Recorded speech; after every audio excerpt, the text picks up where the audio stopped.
Coming out of 2008, the entire world was saddled with the largest economic downturn since the 1930s. As retail sales across all of capitalism plummeted, the video game industry entered 2009 without the sure footing of previous years. After years of continuous growth, innovation, and expansion, all eyes were on them to see if this new medium could buck the global trend and emerge as the dominant industry in entertainment once again. And even in hard times, gaming in 2009 was still full of highs and lows, winners and losers, and unexpected announcements, tragedies, and triumphs.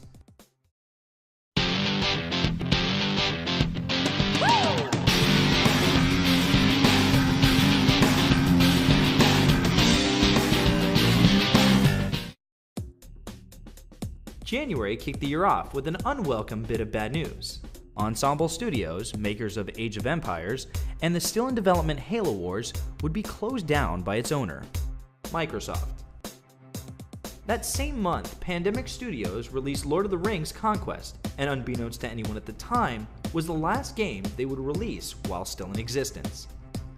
But Halo Wars did release on time in February, alongside other major highly anticipated titles like Killzone 2 and Street Fighter 4. Besides these full titles, Rockstar also released a major DLC for Grand Theft Auto 4. Entitled The Lost and the Damned, this DLC took the setting from Grand Theft Auto 4 and told a completely new story with new characters, and went on to become the best-selling piece of downloadable content in gaming history. But while these titles were expected, February did bring with it a completely unexpected announcement. After years of publishing hit titles like Tomb Raider and Hitman, Eidos stated that they were going to become Square Enix's new western half, as the Japanese company would buy the publisher outright. The deal officially went through in April, and while Square Enix initially stated that they wouldn't meddle with Eidos too much, recent rumors have indicated that they are going to rebrand the company Square Enix Europe. The move is a sign that Western and Asian audiences might be diverging, and that big-name studios will have to own developers tailored to each market. But April also held the story of a game that was unable to find any market.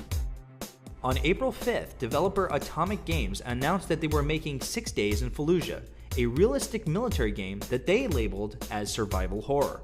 The game was set in the real-life Second Battle of Fallujah of the Iraq War. While World War II games are plentiful and are released without complaint, the fact that it was an Iraq War game whipped up a firestorm of controversy that publisher Konami was unwilling to weather.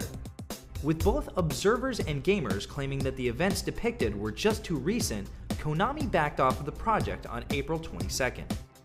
If Atomic Games can't find another publisher soon, the game will likely never see the light of day. But where 6 Days in Fallujah was an unknown project with a rocky road to travel, June would see the release of one of the most surefire hits in the whole industry, the cleverly titled Sims 3. The franchise is the biggest in PC history, and it was no surprise when the sequel leapt to the top of the charts. But June wasn't just a month for releases. June was E3 time, and that meant announcements. Sony hoped to reinvigorate their troubled handheld division with the announcement of the PSP Go, a smaller, lighter model that would be digital download only, no discs at all.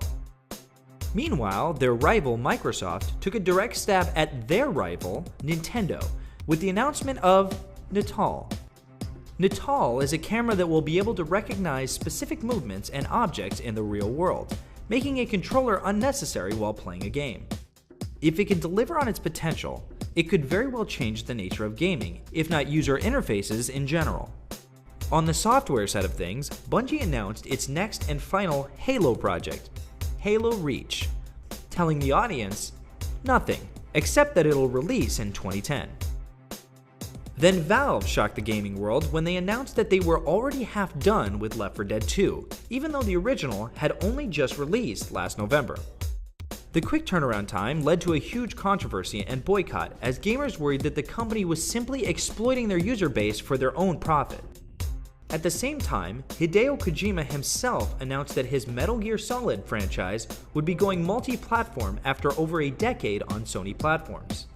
Added to the defections of Final Fantasy and Devil May Cry, Sony desperately needed something to turn the tide around. And so Sony pinned their hopes on the upcoming Gamescom in Germany to announce a product they hope would completely change their fortunes. As it happened, with the recession still in full swing, everyone else was doing the same.